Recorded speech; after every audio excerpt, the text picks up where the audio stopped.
So, eto mga kapatid, ang ating salita for today. Matthew chapter 1, verse 21 until 23. Kung meron kayong mga Bibles, pakibukas na lamang po. And let me read to you ang sinasabi rito sa atin sa Matthew chapter 1, verse 21 until 23. She will give birth to a son, and you are to give him the name Jesus, because he will save his people from their sins. All this took place to fulfill what the Lord had said through the prophet.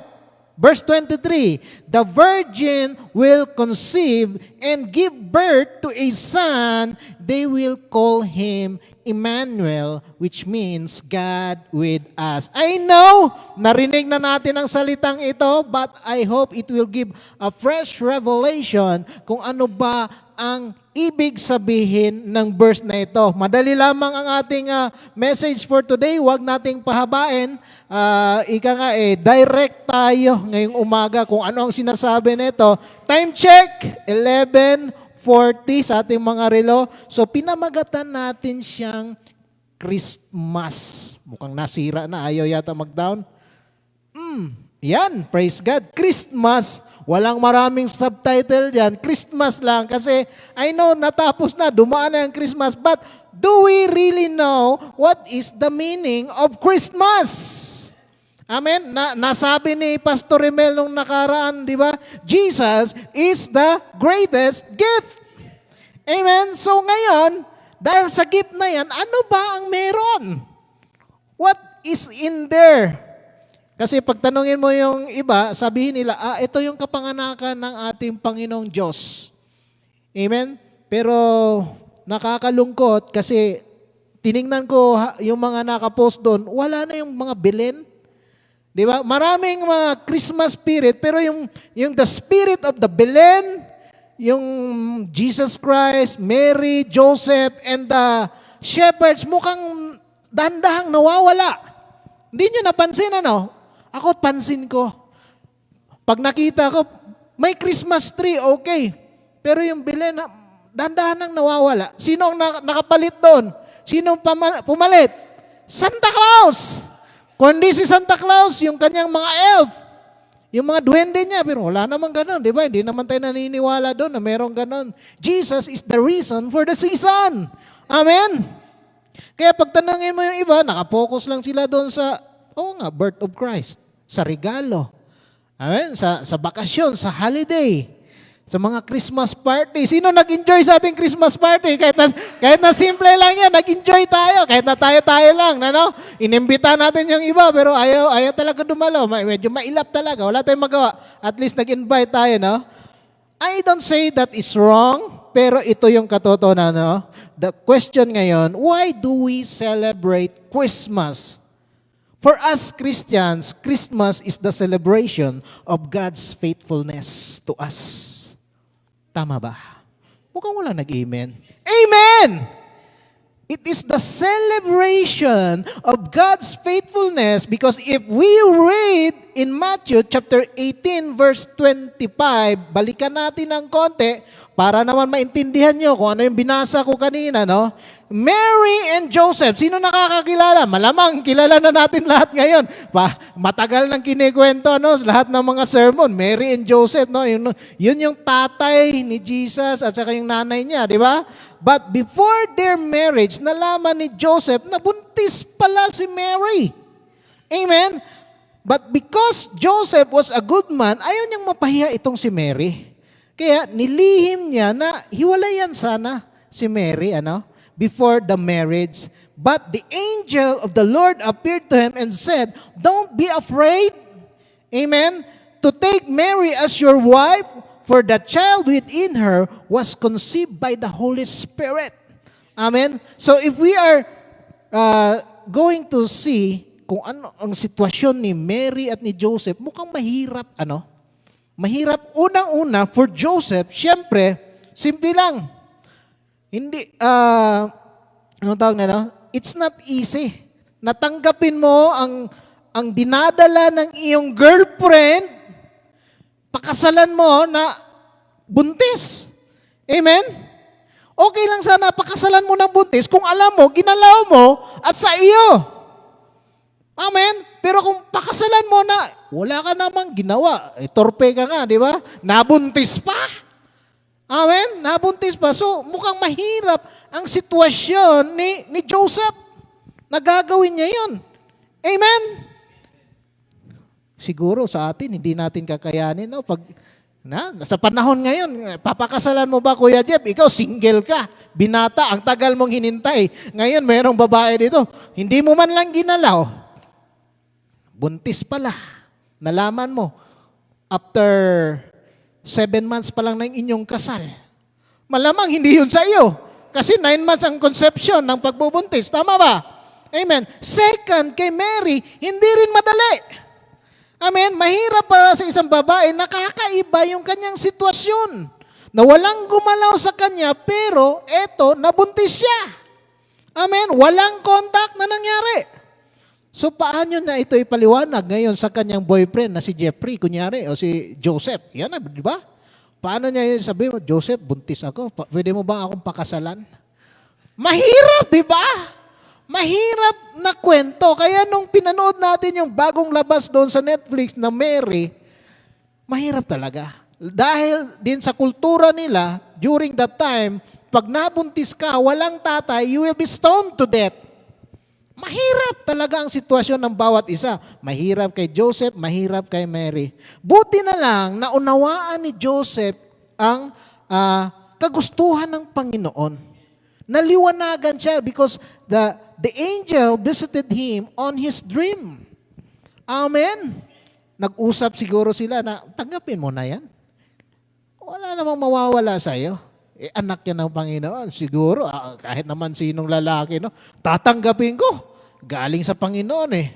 Amen? Kaya ngayon, siguro nasa langit na si Joseph, tuwang-tuwa siya. Hanggang ngayon, dala-dala yung pangalang Joseph. No? Pag sabihin mong Jesus, nakasali yung pangalang Joseph.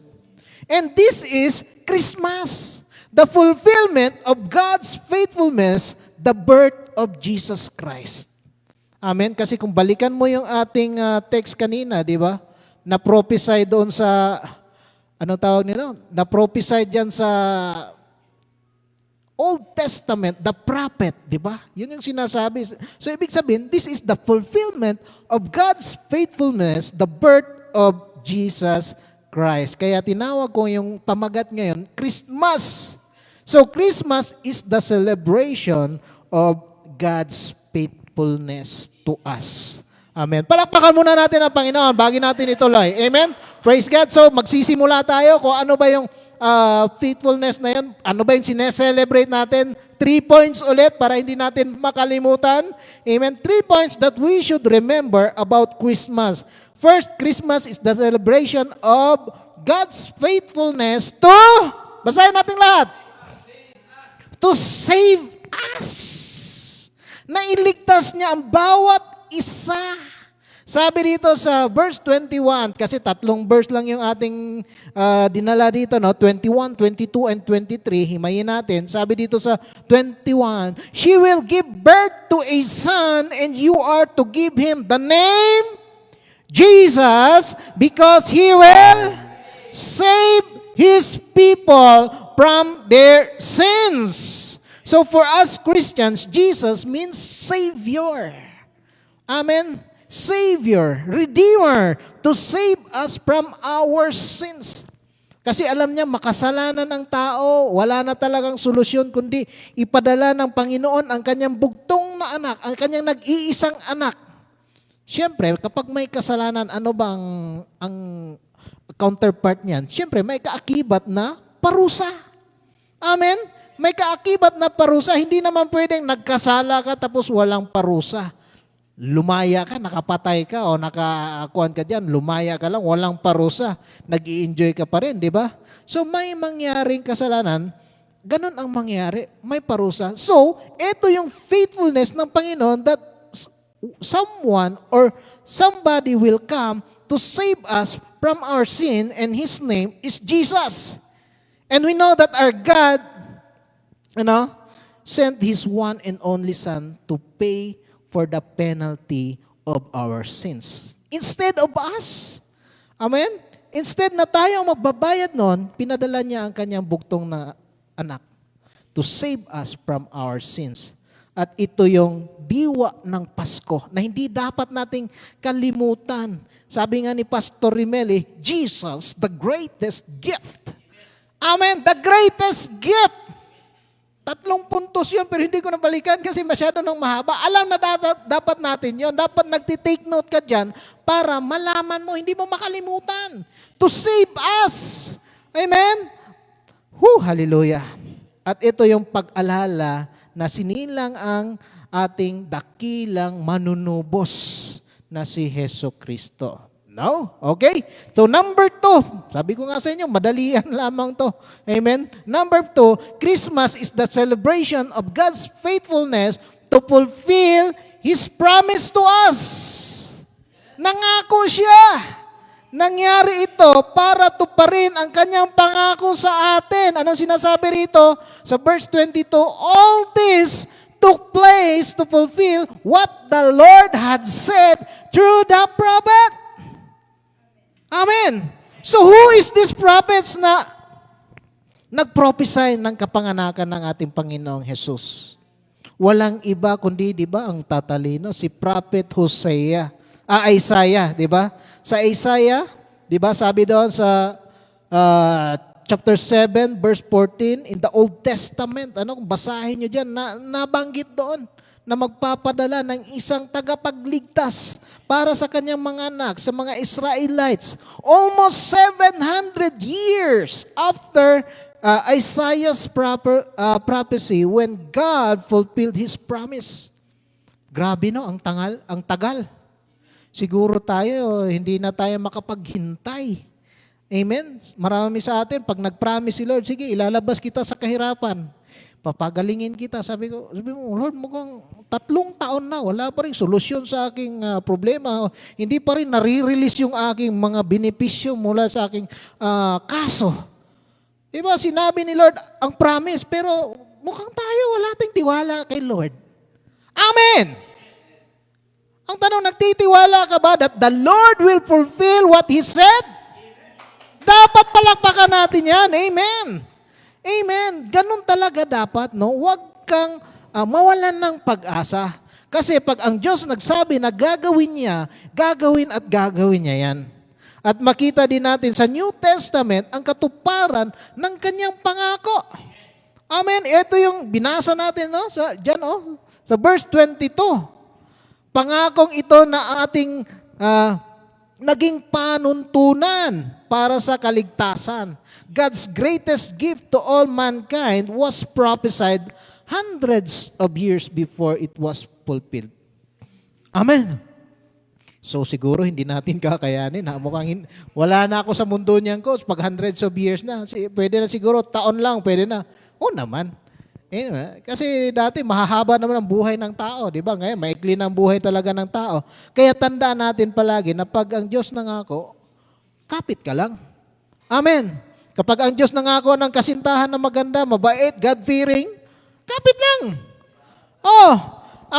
Ang tanong lang, manligaw ka rin. Huwag mo hantayin din ang babae, manligaw sa'yo. Mamaya, may pagtingin na yung babae, hindi mo mandang na niligawan din. Sumulyap na sa'yo, ikaw, nabero ka rin. Di ba? Huwag kang, pag sinabi din ng Lord na makahanap ka ng magandang trabaho as a visual. As visual manager. Di ba? Bisor, BM. Huwag ka mawala ng pag-asa. Sabi mo, wala, denied na kaagad. Unang apply mo pangalan, denied na. Siyempre, ganun talaga. There are 100 ways to kill a chicken. Ganun din sa trabaho. Maraming pamamaraan para makahanap tayo ng trabaho. Mapalad ka, may trabaho ka. Amen? Kasi hindi lahat ng tao may trabaho. Amen? Pag ibinigay sa'yo, may time yan eh. Hindi ibig sabihin na susungkitin mo na lang dyan kasi nandyan na. Hinog na eh. Pinitas ko na, Lord. Hindi pala para sa iyo. May uod pala sa loob. Di na sumakit pa yung dyan mo, di ba? Yun din sa ating Panginoon. And lastly, mabilis, sabi ko sa inyo, lastly na. Christmas is the significance of God's faithfulness to be with us. Amen? Rhyme na rhyme yung ating awit kanina. No? Jesus, di ba? our God, Emmanuel, God with us. God with us, to be with us. Kaya sabi doon sa verse 23, di ba? Rumirema yung awit ni Ate Jem, praise God. Nag-usap siguro kami. Amen. The virgin will conceive and give birth to a son, and they will call him Emmanuel, which means God with us. Emmanuel. Pero yung awit natin kanina, ang sarap. Hallelujah. God with us. Amen. The word Emmanuel is mentioned only 3 times in the Bible. Ayan. Sa mga hindi pa nakaka-take note, eto ng pagkakataon mo kapatid para malaman mo saan ba nakita sa Bible yung 3 times binanggit itong Emmanuel. Una, sa mga nagtitake note dyan, Isaiah 7 verse 14. Yan, buksan nyo na lang dyan. Nabanggit ang Emmanuel dyan. Ang pangalawa, Isaiah chapter 8 verse 8. At ang pangatlo, ito nga sa New Testament, itong Emmanuel, God with us sa Matthew chapter 1 verse 23. The Emmanuel that was mentioned in the New Testament is the same Emmanuel in the Old Testament. Do we agree? Amen. Because He is the Word that was made flesh. Saan ba yun? John 1:1 ba yun? Amen. Di ba? He is the Word that was made flesh and dwelt among us. Amen. That will save Israel from its enemies. At hindi lang sa mga Israelites, pati na rin ito sa atin. At alam natin kung sino ang tinutukoy na Emmanuel dyan. No other than Jesus Christ. Amen. Who come to this world to be with us. God with us. To save us from our sins, to fulfill kung ano man yung ipinangako ng ating Panginoon. Kasi 700 years, mahaba-habang pag-aantay, di ba? To be with us, kung ano man ang mga pinagdadaan natin bilang mga tagasunod ni Jesus. God with us. Amen. Pero, kung gusto mo na God is with you, dapat you should be born again muna. Amen? Hindi pwedeng, alam mo na, sabi mo, God is with me. Paano maging God is with me? Hindi mo nga tinanggap si Jesus to save us. Di ba? To save you as your Lord, Master, Redeemer, Savior. Tanggapin mo muna si Jesus Christ. Amen? And He will fulfill His promise to be with us. Kaya kung ano may pinagdadaanan natin, dapat maging kampante ka. Kasi alam natin that God is with us. He is our Emmanuel. Kung ano may mga pagsubok na pinagdadaanan mo sa iyong buhay, alam mo, malalagpasan mo ito kasi God is with you. Amen! God is with us. Ang mahirap kasi, pag medyo matindi na yung mga pinagdadaanan natin, iniiwan na natin ang iglesia, ang gawain, ang ating ministry. Na-transfer ka lang sa ibang site. Ala na, hindi ka na nagdalo ng ating BS. Matagal ka nang undercover. Ngayon, bumalik ka undercover agent ulit. Di ba? Nakakalungkot. Mas nakakalungkot yung nandito na, kasama natin, nandyan lang sa paligid, nagpropopres din na Kristiyano. Dumaan lang pagsubok, wala na, ayaw na magsimba. Wala tayong sinasabi na masama, pero sabi ni Lord, bumalik ka. Amen? Because walang nag-iisang Kristiyano. Amen? Sabi nga doon, di ba, sa kanyang salita, do not give up meeting together. Magpalakasan tayo, bawat isa. Amen? Huwag mo hayaan na mamatay yung alab mo, kapatid. Anong sabi ni David sa Psalms 23 verse 4? Wala na dyan. Buksan nyo na lang inyong mga Bible. Sabi ni David, even though I walk to the valley of the shadow of death, I will fear no evil, for you are with me. Palakpakan natin si Lord. Amen. For you are with me. So dapat hindi tayo matakot. Kamatayan man yan, kung anong sakit, no? Kamatayan man yan, kagaya kay David, tinutugis ng kanyang mga kalaban. Ang dami niyang kaaway. Pero sabi niya, I will not fear. Even though I walk to the valley of the shadow of death, because I know that you are with me. Ganon din ba tayo kagaya kay David? Mukhang wala nang sumagot. Amen. Dapat ganon din tayo, no? This is my hope and prayer for all, na dapat hindi natin iiwan ang Panginoon. Amen? Na kung ano man yung mga pagsubok na dinaranas natin, lagi mong tandaan, kapatid, pag nasa sayo ang Panginoon, iko-comfort ka niya. Either meron kang problema sa asawa mo, sa relationship, finances man yan, or sa trabaho man yan, huwag kang mag-alala.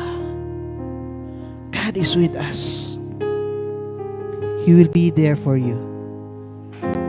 Jesus came not only to save us from our sin, but to be with us also. To dwell in us.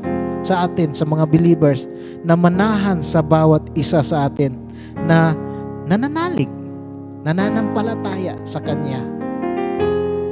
And that is the blessing we celebrate every Christmas. Dapat wag nating kalimutan, that the Son of God came to earth to fulfill His promise to be with us. At ito yung tunay na diwa ng Pasko.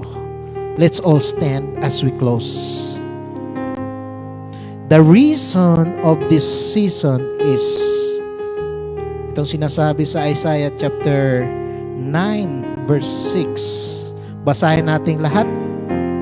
For a child is born to us, a son is given to us, the government will rest on his shoulders, and he will be called Wonderful Counselor, Mighty God, Everlasting Father, Prince of Peace. Sapagkat ipinanganak ang isang sanggol na lalaki, at siya ang mamamahala sa atin. Siya ang kahangahangang tagapayo, makapangyarihang Diyos, at walang hanggang Ama, at Prinsipe ng Kapayapaan. Amen. Ito yung iniwan sa atin na merong magko-comfort sa iyo, meron kang mighty God, meron kang everlasting Father na siyang malalapitan mo kung meron kang mga problema. Bilang isang anak, merong aagapay sa iyo. At hindi lang yun, Prince of Peace pa. May kapayapaan kung anuman ang ating mga pinagdadaanan na mga pagsubok sa buhay. Ito yung tunay na diwa ng Pasko. Hallelujah. Lord, thank you sa short message na ito, Lord God, about Christmas. Natapos man ang Pasko, Panginoon, but thank you, Lord God, nakahabol pa ang isang mensaheng ito, Lord, na iyong ibinigay sa bawat isa sa amin, Lord God, to save us, to fulfill kung ano mo yung pinangako mo, Panginoon, and to be with us, O Lord God, always. Kaya maraming salamat, Father God, for reminding us of how good you are to us, Father. Bilang isang Ama, Panginoon, hindi mo kami pinapabayaan na yung mga anak na nandito sa lupa, Lord. Kung ano mo yung mga pagsubok namin, mga trials, tribulation man, Lord God, persecution man, Panginoon, sa mga hindi nakakakilala sa iyo, Father God, maraming salamat, Panginoon, na you are reminding us to stand firm on what we have, and that is Jesus Christ, our Savior, our Lord, our Master, na siyang kaagapay namin palagi, na nagko-comfort sa amin. Kaya Lord God, maraming salamat, Lord, sa short message na ito, Lord. Thank you rin, Lord God, sa paggamit mo sa akin ngayong umaga. Nawa, Panginoong Diyos, maukit ito, Lord God, sa pinakamatabang baagi na aming puso, Lord. Ito yung mga salita, Father God, na aming baon-baonin sa aming pag-uwi, Lord, upang may share din namin ito, Lord God, ang diwa ng Pasko, Lord, sa ibang hindi pa nakakakilala sa iyo, Lord God, that it will not stop on this December, Lord God, but for the coming years ahead of us, Lord God, in this year 2025 na siyang tatawirin ulit namin, Lord God, by your mercy, by your grace, O Lord God. Samahan mo kami, Panginoon, sa aming journey, O Lord God, to another year, O Lord God, as we will end this year, 2024. We are grateful, Father God, that we are still here, praising you, worshiping you, O Lord God, sa mga lugar, O Lord God, na hindi dapat pinagbabawal ang mga gawain na ito, Lord. Ngunit, maraming salamat, Panginoon, sa pagkakataon for keeping us safe